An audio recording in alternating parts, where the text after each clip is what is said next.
For 10 years, I lived in what I thought was a dream, a marriage built on trust, laughter, and love. My wife, Emily, was everything I ever wanted. She was beautiful, kind, and supportive. We had our ups and downs like any couple, but at the end of the day, I always believed we were a team. We met in college, one of those classic love stories. She was the girl everyone admired, smart, confident, with a smile that could light up a room. I was just an ordinary guy, lucky enough to win her heart. We built a life together from scratch, moving into our first tiny apartment, struggling through bills, chasing careers, and eventually buying our dream house in the suburbs. Every morning, she would wake up before me, make coffee just the way I liked it, 2 sugars, no cream, and kiss me on the forehead before heading to work. I remember thinking, how did I get so lucky? Weekends were spent going on road trips, exploring new restaurants, or just lying in bed talking about our future. We planned vacations, dreamt about having kids one day, and promised each other that no matter what, we would always be honest and loyal. I never questioned her. Not once. Looking back, I should have, because the moment you stop questioning is the moment you start missing the signs. At first, it was just little things so small they seemed meaningless. She started spending more time on her phone. Not unusual, right? Everyone does. But before, she'd always leave it lying around the house, sometimes even forgetting where she put it.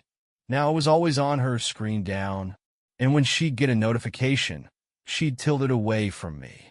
I brushed it off. She probably just wants some privacy. Everyone deserves that. Then, there were the late nights. Emily had always been a homebody. She loved our quiet evenings, binge-watching TV shows with a glass of wine. But suddenly, she started going out more. Work events, she said. Happy hours with friends. Nothing out of the ordinary, she assured me. But something inside me felt off. She started dressing differently. New outfits, expensive perfumes. She said she just wanted to feel good about herself. And why wouldn't I believe her? I was happy for her. But deep down, a tiny voice whispered, something's not right. I ignored it. I told myself she was just going through a phase, that she was rediscovering herself, that after 10 years, maybe she just needed something new. What I didn't realize was that she had already found it. And soon, my perfect marriage would turn into my worst nightmare. It happened on a quiet Tuesday evening. One of those nights where everything felt normal, where life seemed so routine that you'd never suspect anything was about to change. Emily and I were sitting on the couch, watching one of those crime documentaries she loved. She was curled up next to me, her head resting on my shoulder, her fingers absent-mindedly tracing circles on my arm. It felt peaceful, safe. Then, her phone buzzed. It wasn't loud, just a soft vibration against the wooden coffee table. But the moment it happened, I felt her body tense. She sat up straighter, her hand darting out so fast it was almost reflexive.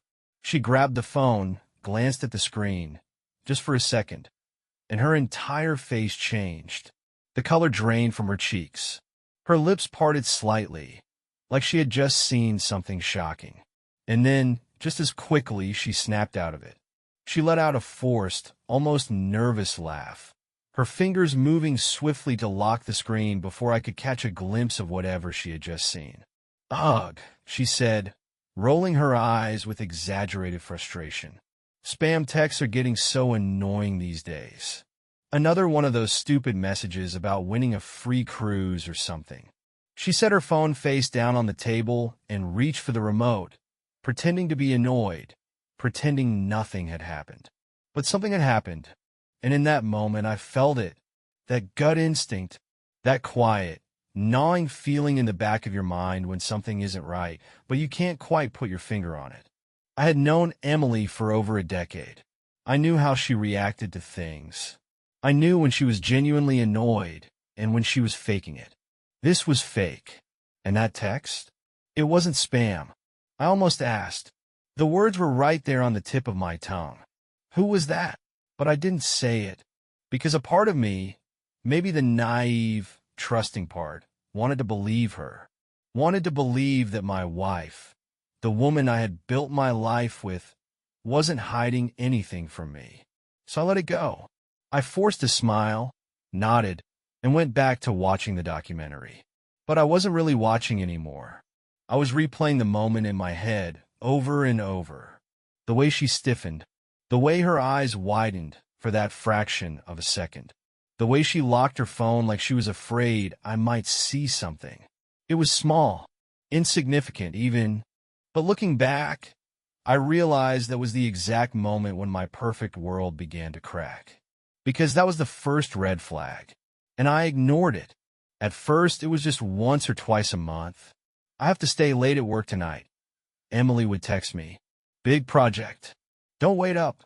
I didn't think much of it. She had a stable office job, one that never required late hours before, but companies change, workloads shift. I had no reason to doubt her. Then, once or twice a month turned into once or twice a week. And that's when I started noticing the changes. Before, Emily used to rush home from work, kicking off her shoes at the door, sighing about how exhausted she was. She'd complain about her boss, then about office drama, roll her eyes at meaningless meetings. But suddenly, work wasn't a burden anymore. She stopped complaining. Instead, she seemed excited, almost eager, and that's what scared me. One night, I decided to surprise her. I picked up her favorite takeout, set the table, and waited. I even lit candles, thinking maybe she was just stressed and needed a little romance. But she never came home. No text, no call. By the time midnight rolled around, I finally gave in and messaged her. Hey, everything okay? No response. An hour later, I tried again. Still nothing. My stomach twisted into knots. I paced the living room, staring at the clock, listening for the sound of her car in the driveway. Then, finally, at 1:37 a.m., my phone buzzed. Sorry, babe. My phone died. Just finished up at work. Heading home now. Her phone died? Emily was glued to that thing. She never let the battery drop below 50%. She always had a charger in her purse, one in the car, one at her desk. And she had never worked this late before. But I told myself I was overthinking. So I swallowed my doubts, put away the cold dinner, and waited for her to come home. When she walked through the door, I expected her to look exhausted, maybe stressed. Instead, she looked refreshed. Her hair was perfectly styled. Her lipstick was still flawless. And she smelled like perfume, a perfume I had never smelled before. Long night? I asked, forcing a casual tone. She nodded, slipping off her heels. Yeah, it was brutal. I just want to shower and crash. Then she kissed me on the cheek and disappeared into the bathroom. I stood there, staring at the closed door, my mind racing. That was the night I realized something was wrong.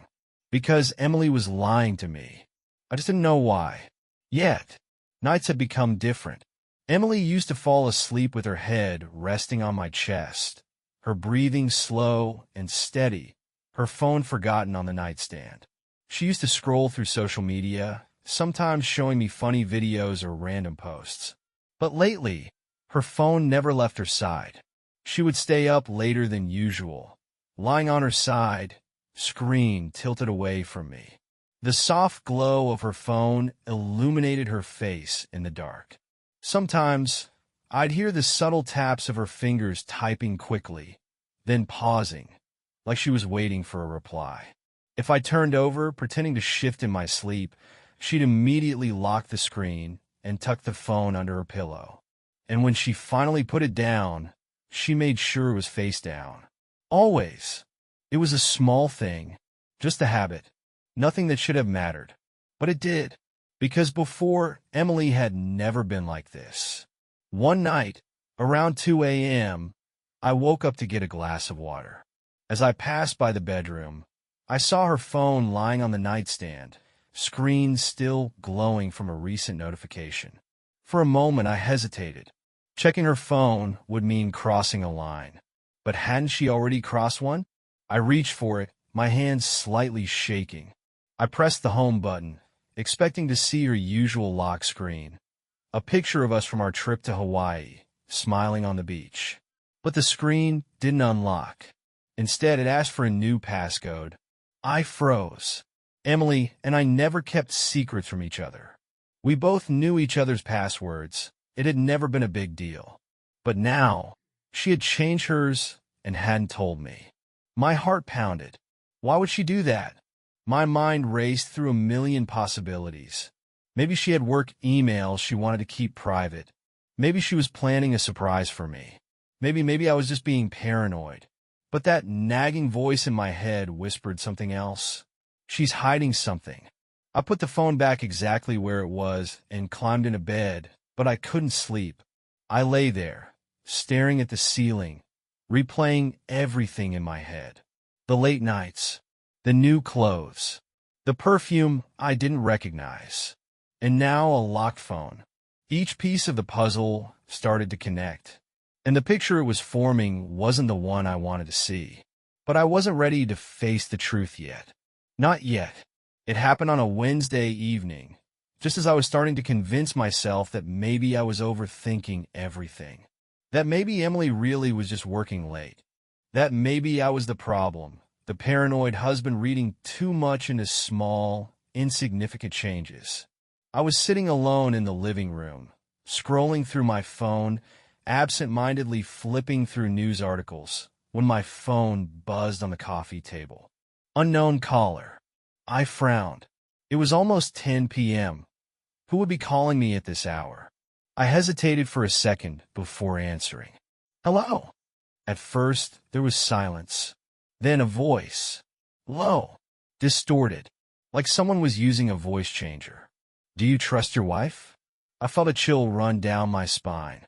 Who is this? I asked, my grip tightening around the phone. Maybe you should check, the voice continued, completely ignoring my question. And then the line went dead. I stared at my phone, my pulse pounding in my ears. What the hell was that? A prank? Someone trying to mess with me? Or was it something more? I sat there, frozen, my mind racing through every possibility. I could still hear Emily in the shower upstairs. She had just come home, acting as if everything was normal. She had kissed me on the cheek, smiled at me, asked how my day was. But now, after that call, everything felt different. I replayed the words in my head. Do you trust your wife? Of course I did. Didn't I? I had trusted her for 10 years. I had never once doubted her, never questioned her love, never even considered the idea that she could be hiding something from me. But then I thought about the late nights, the new clothes, the perfume, the locked phone, and now this call. I pulled up Emily's location on my phone. We had shared our locations for years. It was never a big deal, just a convenience. But when I tapped on her name, my stomach dropped. Location services are turned off. She had never turned it off before. I felt a tightness in my chest. This wasn't paranoia anymore. Something was wrong, and I needed to find out what. That night, she stood in front of the mirror, fixing her hair, applying lipstick with the kind of precision she usually saved for special occasions. I watched her from the doorway, arms crossed, trying to ignore the weight in my chest. You look nice, I said, forcing my voice to sound casual. She turned, flashing me a quick smile. Thanks, babe. Just a girl's night. Nothing fancy. A girl's night. She had used that excuse before. Too many times recently. Emily was never the type to go out much. She enjoyed cozy nights at home, preferred wine on the couch over crowded bars. But now, suddenly, she was out all the time. Too much to be normal. Where are you going? I asked, watching her carefully. She hesitated, just for a second, barely noticeable, but I caught it. Just downtown. You know, same old places. I nodded, but something inside me snapped. She was lying. I didn't know how I knew, but I did. So, when she kissed me goodbye and walked out the door, I grabbed my jacket, waited exactly 2 minutes, and followed her. My hands were shaking as I slipped outside. My heart pounded in my chest, my mind racing. I wasn't sure what I expected to find, but I knew I couldn't sit back and ignore it anymore. Emily walked to the curb, glanced over her shoulder once, almost like she was checking if someone was watching, then pulled out her phone. A few seconds later, a cab rolled up, and she slid inside without hesitation.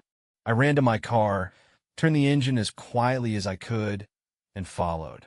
The city lights blurred past as I trailed behind at a careful distance. The whole time I kept telling myself I was wrong, that I would follow her straight to a bar where she would meet her friends, laugh over cocktails, and I'd feel like a fool for ever doubting her. But deep down I knew this wasn't a girl's night. She wasn't meeting her friends, and wherever she was going, she didn't want me to know. The cab turned onto a quiet street, far from the downtown bars, far from anywhere Emily had ever mentioned before. I gripped the steering wheel tighter as I saw the destination come into view. A hotel. A luxury hotel. The kind of place you don't go to for a casual drink. The kind of place where secrets hide behind locked doors. The cab pulled up to the entrance, and I watched as Emily stepped out. She didn't hesitate. She didn't look around. She walked straight inside, her heels clicking against the pavement, disappearing through the revolving doors like she had done it 100 times before. I parked across the street, my breath shallow, my hands clammy. I wasn't ready for what I was about to find, but I had come this far, and there was no turning back now. I parked across the street, my hands gripping the steering wheel so tightly my knuckles turned white. My breath was shallow, my heart pounding in my chest. This wasn't a bar. This wasn't some casual dinner spot. This was a 5-star hotel, the kind of place people go when they want privacy. Emily stepped out of the cab with the same grace and confidence she always had. But this time I saw her differently. I wasn't looking at my wife. I was looking at a stranger. She didn't hesitate. She didn't check her phone. She didn't scan the area like someone meeting a friend. Instead, she walked straight through the gleaming glass doors of the hotel lobby, as if she had been here before. My stomach twisted into a painful knot. I forced myself to move, to act. I got out of the car and crossed the street, staying close to the shadows, my pulse hammering in my ears. As I approached the entrance, I slowed down, peering inside through the large floor-to-ceiling windows. She was standing near the grand marble pillars, illuminated by the warm, golden light of the chandeliers above. She wasn't looking around nervously. She wasn't checking the time, waiting for someone who might be late. She was waiting. For him. And then I saw him. A tall man, well-dressed, moving toward her with an effortless confidence. He wore an expensive suit, perfectly tailored to his athletic frame. His posture was relaxed, self-assured, as if he already knew how this night was going to play out. Emily's face lit up when she saw him. And then, God help me, she smiled. Not the polite, casual smile she gave co-workers or acquaintances. This was something else, something intimate, something familiar. She tilted her head, laughing softly at something he said. And then, right there in the middle of the hotel lobby, he placed his hand on the small of her back, guiding her toward the elevator. I felt my entire body go cold. It was like watching a movie in slow motion. The way she leaned into him ever so slightly. The way he glanced down at her, smirking, as if they shared some inside joke. The way she never once looked over her shoulder, never hesitated, never gave a single damn about the life she had built with me. The elevator doors slid open. They stepped inside together, and right before the doors closed, his hand slid lower down her back. I clenched my fists, my breathing uneven. Every instinct inside me screamed to run, to storm inside, to grab her, to demand answers. But I didn't. I just stood there, frozen, watching as the elevator doors sealed my fate shut. She was gone, with him, and I had never felt so alone in my entire life. I stood there, frozen, staring at the closed elevator doors. My mind refused to accept what I had just seen. My wife, the woman I had trusted for 10 years, stepping into a hotel elevator with another man, smiling at him, leaning into him. My body was shaking, not just with anger, but with something worse, betrayal. I clenched my fists, my nails digging into my palms so hard I could feel the sting, but it was nothing compared to the pain clawing at my chest. Who the hell was he? Who was the man she had just walked away with like I didn't exist? I paced back and forth in front of the hotel, my thoughts spiraling. 1,000 questions slammed into my brain at once. How long had this been going on? How did they meet? Had she been lying to me for weeks? Months? Years? Then suddenly another thought hit me. He looked familiar. I tried to replay the moment in my head, breaking down every detail. His sharp suit, his confident walk, the way he touched her like he had done it before. I had seen that kind of arrogance somewhere. The way he carried himself. The height. The broad shoulders. It nagged at me, clawing at the edges of my mind. And then, like a truck slamming into me at full speed, the realization hit me so hard I almost lost my balance. It was my own brother. The world around me blurred. I had to grab the edge of a bench just to steady myself. I felt like I couldn't breathe, like someone had just reached into my chest and squeezed my heart in their fist. My brother, Jason. It didn't make sense. It couldn't make sense.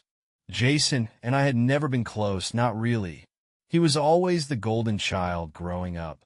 The one our parents adored, the one who excelled at everything, the one who had the perfect life. He was successful, charming, and he knew it. But he was also a manipulator, a liar, a womanizer. And now, I was realizing that he wasn't just a threat to other men's relationships. He was a threat to mine. My legs felt weak, but my rage was stronger. I clenched my jaw, my breath coming out in sharp, uneven bursts.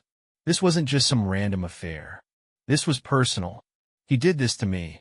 I glanced back at the hotel, my vision tunneling. The rage in my chest ignited like gasoline meeting fire. I couldn't let this slide. I wouldn't.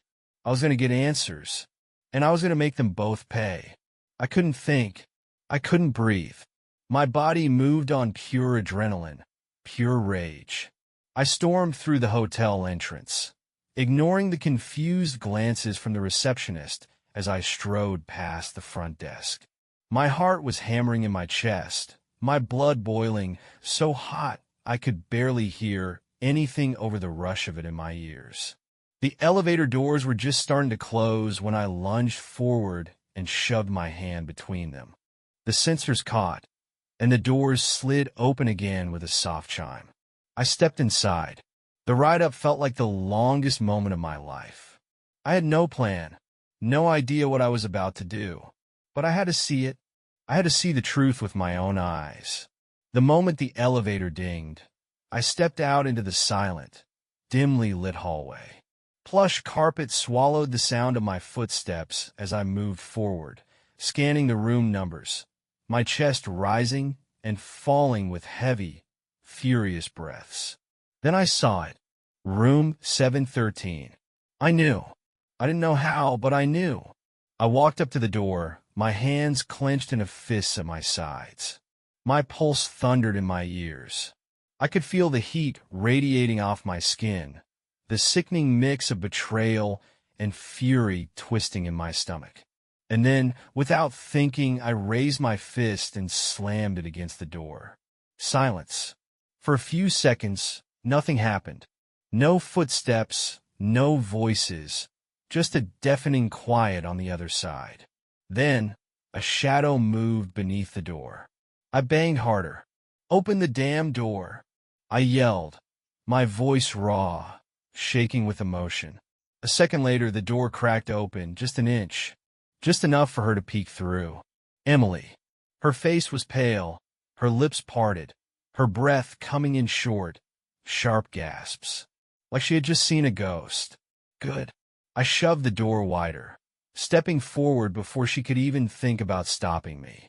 And that's when I saw him, Jason, standing in the middle of the room, shirt half unbuttoned, drink in his hand, watching me with that same smug, arrogant expression he'd had his whole damn life.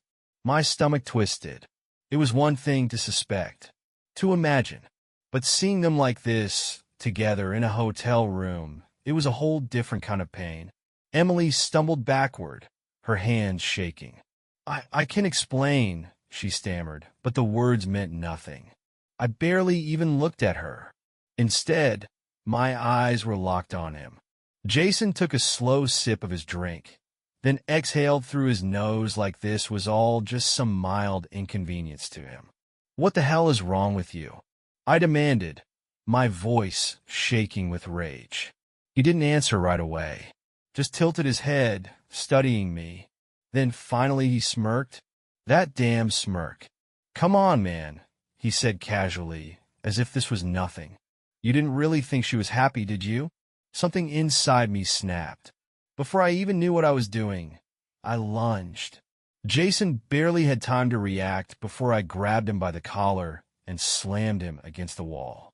His drink crashed to the floor, shattering into 1,000 pieces. "You're my brother," I roared, shoving him harder. "How could you do this to me?" His cocky smirk faltered for just a second, but I didn't care. Emily was crying now, covering her mouth with her hands, whispering something. Maybe my name, maybe apologies, but I didn't care. Jason let out a strained laugh. "Relax, man," he muttered, trying to pry my hands off him. "It's not that deep. Not that deep. Not that deep." I pulled my fist back, and then I punched him so hard his head snapped to the side. He stumbled, catching himself against the nightstand, blinking in shock. And for the first time in my life, Jason actually looked scared of me. I stood there, chest heaving, fist shaking, wanting to hit him again, wanting to tear this entire place apart. But then Emily stepped in front of him. Not me. Him. Like she was protecting him. And that's when it really hit me. This wasn't just some mistake, some stupid one-time thing. This was real. She chose him. Over me. And I felt my entire world collapse. I stood there, chest heaving, fists clenched, my knuckles aching from the force of that punch. My breath was ragged, my heart pounding like a war drum in my chest. I was waiting for something, anything, an explanation, a desperate apology, a reason to believe this wasn't what it looked like. But Emily didn't cry. She didn't even look guilty. She just stood there, her lips slightly parted, her hands shaking at her sides, not with fear, but with something else. It wasn't regret. It wasn't shame. It was relief. Jason groaned, rubbing his jaw, still leaning against the nightstand like a cornered animal. But my focus was locked onto her, the woman I had loved for a decade, the woman I had trusted with everything. "Say something." My voice was hoarse, barely more than a whisper. She swallowed, her throat bobbing, and then she looked at me, really looked at me. Her eyes weren't filled with guilt, or fear, or sadness. They were cold, and that's when I knew I had already lost her. Emily took a slow breath, like she was choosing her next words carefully. Then, in the softest, most deliberate voice I had ever heard, she whispered, "I loved you, but you never saw me the way he does." A sharp, searing pain shot through my chest, something deeper than rage, something far worse than hate. Because it was in that moment, that one single moment, that everything I had ever believed shattered. Every late-night conversation, every whispered, "I love you," every plan for the future, every single memory. It was all a lie. I shook my head, desperate to understand, to make sense of something that felt like it had been ripped out of my control. "What are you talking about?" I forced out. "I saw you. I always saw you." She let out a short, almost bitter laugh, blinking away whatever emotion was threatening to surface. "No, you didn't." She took a step back, shaking her head like she was the one disappointed in me. "You saw the version of me you wanted to see. The perfect wife. the loyal partner. But that's not who I am. The words cut deeper than any knife. So, this is who you are? My voice cracked, raw with disbelief. A liar? A cheater? Emily flinched but didn't deny it. Jason scoffed from the side, still rubbing his jaw, his usual arrogance slipping back into place. Come on, man, he muttered. It's not like you were making her happy. I turned to him so fast he actually tensed. I could feel my fingers twitching, aching to hit him again, to break something, to make him feel at least an ounce of the pain I was feeling. But what was the point? I looked back at Emily, my breath unsteady. How long? Her lips parted, but she hesitated. That hesitation told me everything. I already knew the answer. This wasn't some mistake, some fleeting moment of weakness. This was planned. It had been happening for months, maybe longer. And the worst part? She didn't even look sorry. I let out a hollow, bitter laugh, running a shaky hand through my hair, trying to process the impossible. Wow, I muttered. You really did this. You really threw away everything for him. Emily's face softened, but not with regret. With pity. I didn't throw anything away.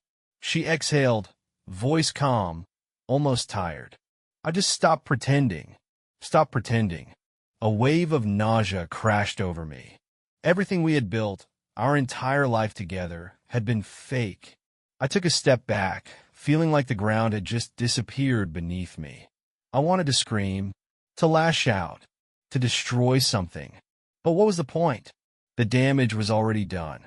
I turned toward the door, gripping the handle so tightly my fingers ached. Before I walked out, I looked over my shoulder one last time, memorizing this moment. The woman I had loved for a decade. The brother I had once trusted.